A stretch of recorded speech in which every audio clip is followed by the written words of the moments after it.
Thank you, Patrick Taran, for coming and participating in the Autumn Academy 2017 here in Oxford. And thank you very much for your impressive presentation.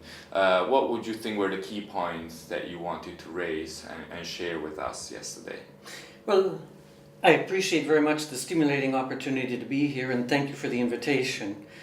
And what I started out with as fundamental premise is that all migration in its outcome ends up being about employment of people, their involvement in economic activity, and in essence their support to the development and the sustaining of viable economies in their countries of destination or where they're living.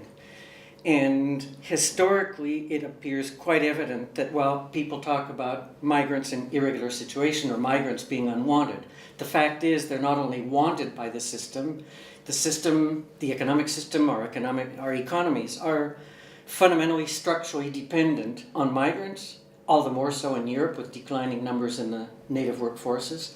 And to a degree, the economies and many businesses are dependent on migrants in undocumented or irregular situations, precisely as a measure of control over workforce, over wages and conditions, and over the overall performance of the economy.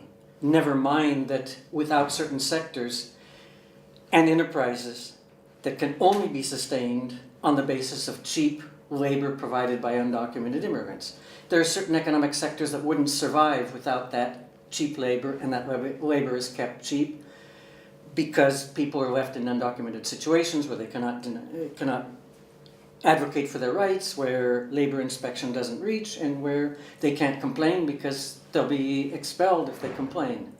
What I'm saying is that, for example, we have cheap food in Europe, cheap food in the United States, cheap food in other industrialized countries, because agriculture throughout Europe, in other developed countries, remains significantly dependent on a portion of the workforce working at below minimum wage with no safety and health protections to provide the tomatoes from the El Almira area of Spain in wintertime for all of Europe, to pick berries in Sweden, to grow and harvest wine grapes in Switzerland, and I can go on, but it's true throughout this part of the world.